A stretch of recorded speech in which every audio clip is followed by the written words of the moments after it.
they want flexibility, they want variety of experience, they want better wages. So now we are having these two views with us, and the test for this staffing federation to succeed will be, we'll work with you,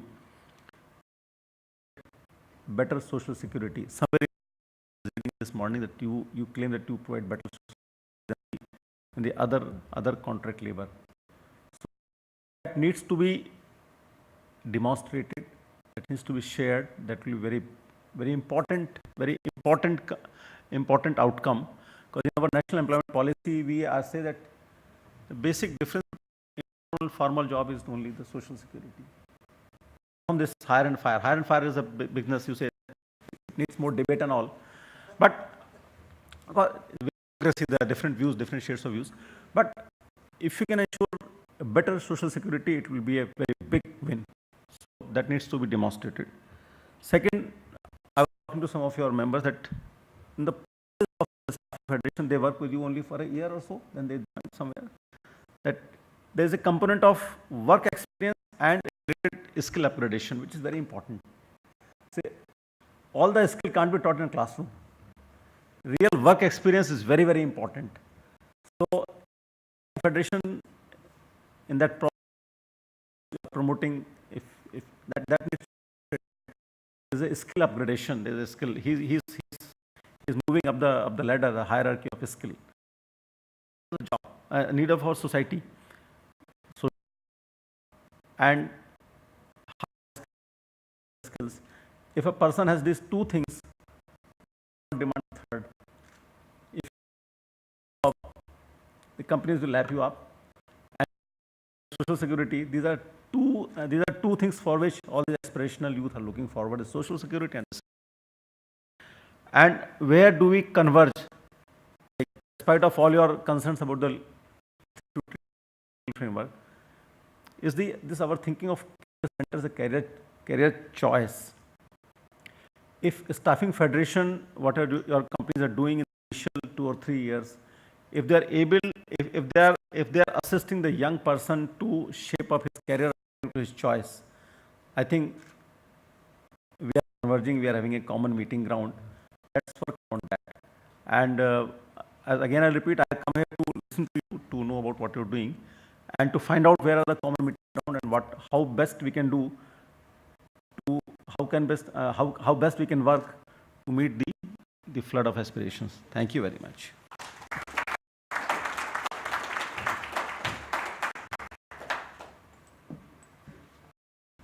Thank you, sir, for sharing your valuable insights. I request our keynote speaker is Annemarie Muntz, who is President CIETT, which is the International Confederation of Private Employment Agencies, to come up on the stage. Thank you.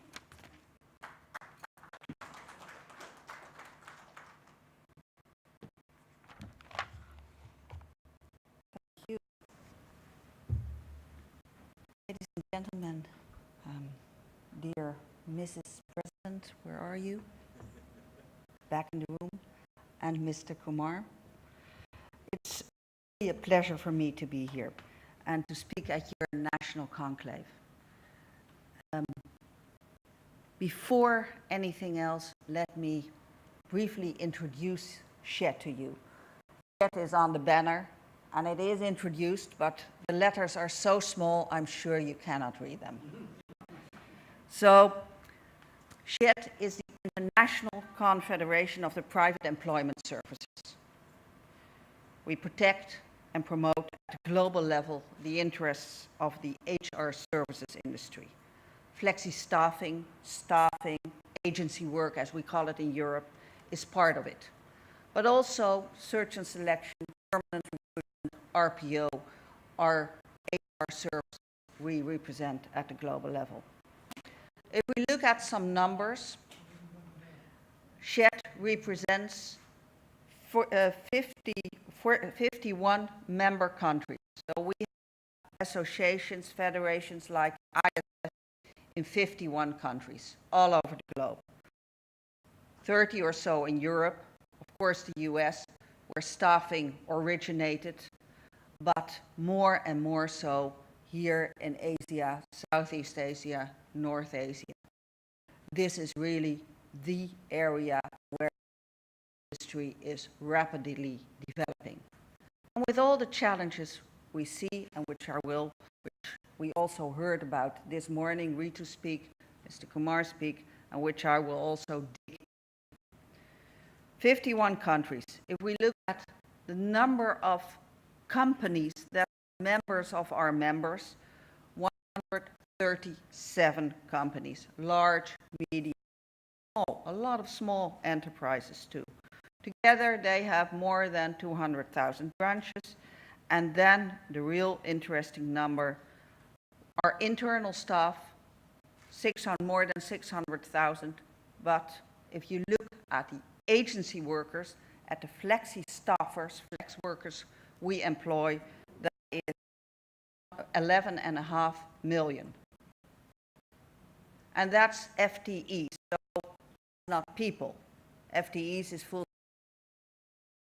If you look at the people who we give to in a year's time, that's 36 million.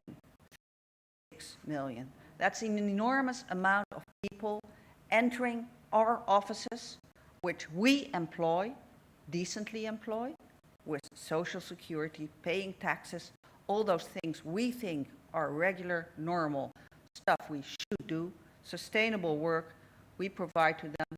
And often, indeed, they move on. They move on to other work, other sectors. We gave them work, we gave them a connection to the labor market, because lots of them, and I think if you look at it on a global level, about 1/3 of them are young, under 30 years of age.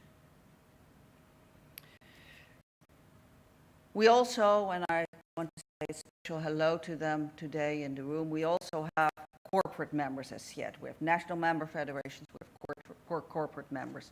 Those are 8 large enterprises like Adecco, Randstad, Manpower, Kelly, GI Group, Recruit. All of them, and not for nothing of course, are present in India and are a member of ISF.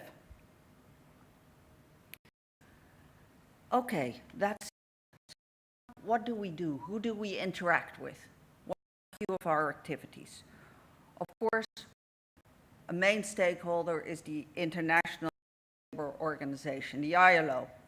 We work with them several initiatives. One of the most important at current, which also involves the Fair Recruitment Initiative. Quality HR services and decent work for migrant workers in India, Bangladesh, and Nepal. The aim is to ensure that those workers receive decent working conditions, proper work. In order to do so, it's a program of capacity building, a program of information, of strengthening, empowering national federations, and I'll talk about that later, implementing regulation. Because you realize we are one of the few sectors, and maybe looking at you, Mr. Kumar, we are one of the few sectors that are asking for regulation. How many sectors do you know that are actually asking for regulation? We need regulation to thrive. We need regulation to distinguish us from the informal, from criminal, unethical outfits. So we're asking for regulation. And this is an initiative with the ILO that is also asking for the introduction of regulation. We also cooperate with the OECD, evidently, and with the IOM. The IOM has also a project which we closely are involved in. It is called IRIS. I'm not sure what it stands for, but I do know what it does. It promotes principles and standards of ethical recruitment. Again, this is such a key topic, ethical recruitment.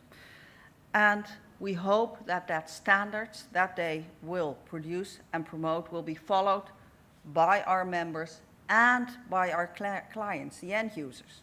They also need to be aware that you can make a good choice and can make a bad choice.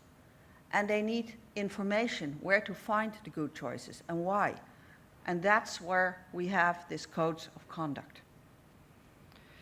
We need to promote decent flexibility, decent staffing as a way to sustainable work and as the preferred choice of employment. I already said staffing is cool. It's one of the titles of today, and I thought that's very nice. It is cool. It's new, it's creative, it's innovative. That's why we are struggling. We're still quite new. We're a new kid on the block.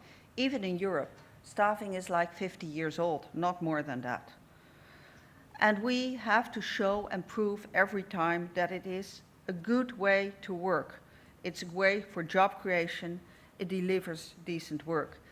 And we often, and that's also something you were talking about, the job centers in India, the career centers you call them, we call them often job centers or job plus, the public employment services, to be formal.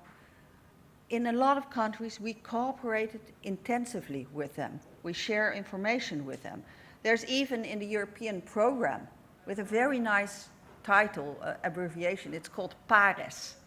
And it stands for Partnership for Employment Services.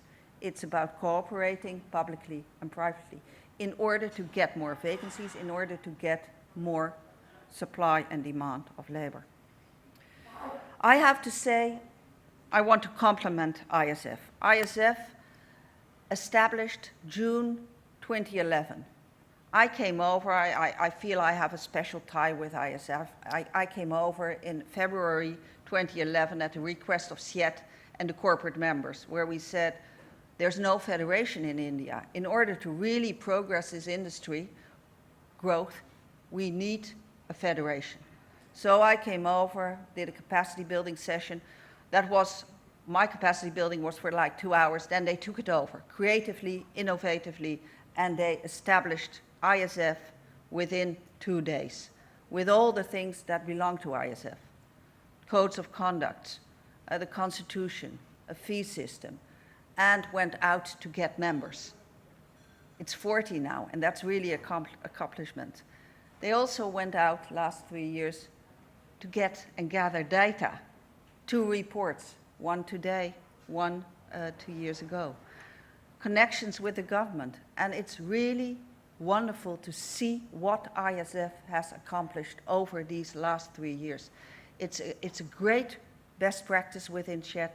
It's worth a great compliment and congratulations. Really good. Now over to regulation, the importance of regulation. Regulation for staffing, and staffing is something unique. It's a triangular relationship where there's 3.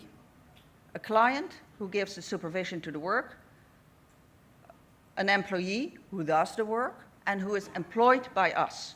We pay the employee wages, social security, and we employ him, but we don't give him supervision. And that makes it unique, and that's why it needs regulation. One of the benefits of regulation is, as I said, distinguishing the good from the bad. It allows the government to install certification systems, to install quality challenges and those kind of things. But it also is a means to look at who is in the organized sector in India, who is in the unorganized system. It's a means to distinguish formal from informal work. And if we call unorganized work here in India, in the rest of the world, we also call it undeclared work or informal work or even disguised work. But it's all work that has in common that there's no security, it's not decent work, there's no taxes paid, there's no social security paid, no security whatsoever.